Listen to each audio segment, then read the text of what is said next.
अब भारत ने चीन की पूरी जमीन ही छीन ली है और करीब 54 देशों में भारत ने सबसे बड़ा कांड कर दिया है। तो वहीं दूसरी तरफ अमेरिका और ब्रिटेन ने भारत को दिया 24.4 बिलियन डॉलर का झटका। भारत को नुकसान हो रहा है इतने का, लेकिन इसके बावजूद भारत ने ये कह दिया कि हमें फर्क नहीं पड़ता है तुम क्या कर रहे हो क्या नहीं। जानेंगे क्या कुछ चल रहा है जियोपॉलिटिक्स में, आइए जानते हैं इन खबरों को विस्तार से। वैसे आपको बता देना, दुनिया भर में बहुत ज्यादा उथल पुथल मची हुई है अर्थव्यवस्था को लेकर, और इन सब के बीच में अमेरिकी फेडरल रिजर्व ने चौथी बार अपने इंटरेस्ट रेट को बढ़ा दिया है। और इंटरेस्ट रेट को बढ़ाने के बाद बड़ा बवाल अमेरिकी शेयर बाजारों में भी देखने को मिला। अमेरिका के शेयर बाजारों के साथ साथ भारत में भी देखने को मिला। 15 सालों में इस वक्त जो अमेरिका के बैंक दे रहे हैं इंटरेस्ट रेट, वो सबसे ज्यादा है। वैसे आपको बता दें, इसके बावजूद अमेरिका के बाजार असंतुलित हो रहे हैं और अमेरिका में महंगाई बहुत ज्यादा आसमान छूने लगी है और इसका असर देखने को मिल रहा है अमेरिकी शेयर बाजारों में भारी गिरावट। वैसे इसका असर भारत पर भी पड़ा है। अमेरिका जैसे जैसे अपनी आर्थिक नीतियों में बदलाव कर रहा है, दुनिया भर के देशों में इसका असर पड़ रहा है। भारत में भी शेयर बाजार इस निर्णय के बाद दबाव में दिखे और भारत का शेयर बाजार भी गिरा। निफ्टी 18,000 के महत्वपूर्ण स्तर के नीचे फिसल चुका है और आज सेंसेक्स में 394 अंकों की गिरावट भी देखने को मिली। साधारण भाषा में ये कहें कि शेयर बाजार में उथल पुथल मचा हुआ है। फिर भी अमेरिका ये चाहता है कि भारत को किसी न किसी तरीके से सजा तो देनी चाहिए। भारत बहुत तेजी से आगे बढ़ रहा है, चलो ठीक है, दुनिया भर में कच्चे तेल की वजह से महंगाई भी बहुत तेजी से बढ़ रही है, पर भारत में स्थितियां इतनी आसान क्यों है? इसलिए आसान है क्योंकि भारत ने ईरान वाली गलती नहीं दोहराई। पहली बार अमेरिका ने जब ईरान पर प्रतिबंध लगाया तब हम ईरान से सस्ते तेल ले रहे थे, लेकिन अमेरिकी प्रतिबंधों की वजह से हमने ईरान से तेल खरीदना बंद कर दिया। महंगे तेल खरीदे, इराक से खरीदे, सऊदी अरब से खरीदे, जहां से ढोकर लाने में भी हमें अच्छा खासा खर्चा देना पड़ा और इसका भुगतान हमारी अर्थव्यवस्था ने किया। पर अब की जब रूस के ऊपर प्रतिबंध लगाया अमेरिका ने, तो भारत ने ऐसा नहीं किया, बल्कि भारत ने कच्चे तेल को खरीदना जारी रखा। भारत ने यहाँ तक कह दिया कि आप ही हमें दे दो, कोई भी हमें सस्ता में देगा, जो हमें सस्ता में देगा हम उससे लेने के लिए तैयार हैं। सस्ते में तेल हमें जरूरत है क्योंकि हमें अपने देश के आम नागरिकों को भी देखना है। हम अपने आम नागरिकों को यूं ही नहीं छोड़ सकते हैं महंगाई में। भारत ने इस बात को जैसे ही कहा, अब अमेरिका कुछ बोलने के मूड में तो नहीं रहा, लेकिन इतना जरूर दिख गया कि भारत और रूस का व्यापार चलता रहेगा। अब ये खुंदस अमेरिका कहीं ना कहीं तो निकालेगा। एक तो हमने देख लिया पाकिस्तान के साथ कई डील फाइनल करके, उसके बाद भारत को झटका दिया। ये झटका था भारत का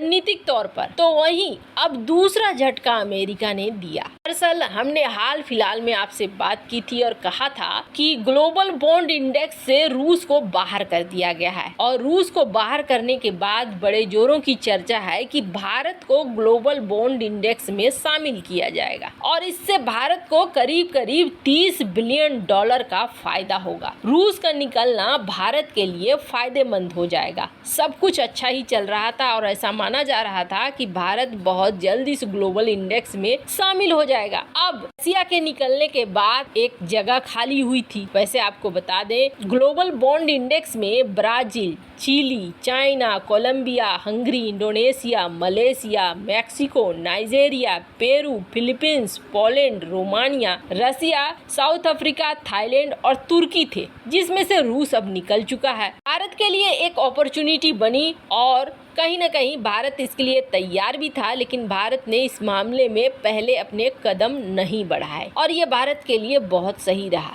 पर अब अमेरिका और ब्रिटेन नहीं चाहते हैं कि भारत की एंट्री इसमें हो। अब भारत ये चाह रहा था कि अपने 1 ट्रिलियन गवर्नमेंट बॉन्ड को इसमें लॉन्च करे, जिससे भारत को बहुत फायदा हो, पर इन दोनों की वजह से भारत को ग्लोबल इंडेक्स में नहीं मिल रही रही है एंट्री। वैसे आपको बता दें इन दोनों ने क्या कहा। इन दोनों ने ये कहा मार्केट को और लचीला बनाओ, अपने टैक्स में सिस्टम में बदलाव करो, अपने और सारे सिस्टम में बदलाव करो। मतलब ऐसी शर्तें ही रख दी जिस शर्तों को मानने से भारत और गर्त में चला जाएगा। अब इसी वजह से भारत ने 24.4 बिलियन छोड़ने का मन बना लिया और कहा कि नहीं, हमें ये पैसे नहीं चाहिए, हम पर फर्क नहीं पड़ता है हम ग्लोबल बॉन्ड इंडेक्स में शामिल हो या नहीं हो। ये भारत ने कहीं ना कहीं बहुत अच्छा कदम उठाया है। जहाँ एक तरफ ये सब कुछ हो रहा है ना, तो वहीं दूसरी तरफ आप सोचेंगे भारत को तो नुकसान पे नुकसान हो रहा है, भारत ऐसे कदम क्यों उठा रहा है जिससे कि नुकसान ही हो रहा है। तो आपको बता दें भारत को नुकसान नहीं हो रहा है, भारत कई जगह पे एक अच्छा खासा प्रॉफिट कमा रहा है। अब इसका सबसे बड़ा उदाहरण देखिए, ये जो देश देख रहे हैं ना,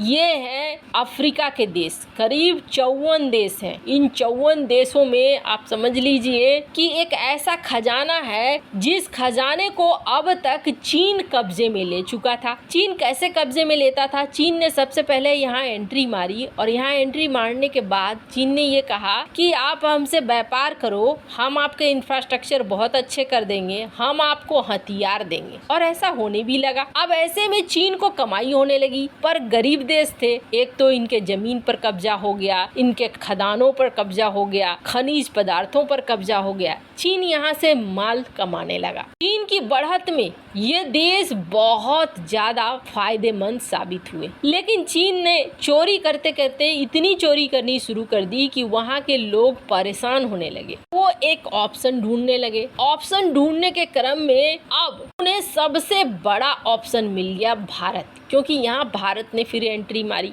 भारत पर ये ज्यादा यकीन करने लगे, भारत के साथ व्यापार शुरू हो गया और कई तरह के इंफ्रास्ट्रक्चर भी अफ्रीका में भारत बनाने लगा। अब तो ये भी कहा जाने लगा कि कई तरह के खनिजों पर भी पार्टनरशिप हो रही है अफ्रीका और भारत के बीच में। लेकिन सबसे ज्यादा महत्वपूर्ण बात ये हुई है कि अफ्रीकी देशों के जल, थल और आसमान में सुरक्षा के लिए अब भारत उतर आया है। 2017 से 2021 के बीच में भारत ने तगड़ा वाला बदलाव कर दिया है और ये माना जा रहा है मॉरिशस, मोजाम्बिक, सेशेल्स वो देश हैं जिन्होंने भारत से खूब हथियारों को खरीदा है। इंडियन एग्जिम बैंक ने अपनी एक रिपोर्ट जारी की है, जिस रिपोर्ट में ये कहा गया है कि भारत और दक्षिणी अफ्रीका के देश के रिश्ते काफी मजबूत हो गए हैं और अब दक्षिण अफ्रीका में भारतीय हथियारों का बोलबाला हो गया है, क्योंकि इस वक्त भारत बड़ी मात्रा में हथियारों को दे रहा है। वैसे आपको बता दें सिप्री ने भी ये कहा है कि भारत अब हथियारों के व्यापार में 23वां सबसे बड़ा रक्षा निर्यातक बन चुका है। वैसे भारत अन्य देशों में भी लगातार इसी कोशिश में है कि व्यापार को बहुत तेजी से बढ़ाया जाए। वैसे आपको क्या लग रहा है, भारत बिल्कुल सही दिशा में काम कर रहा है या नहीं? कमेंट कर अपनी राय जरूर बताएं।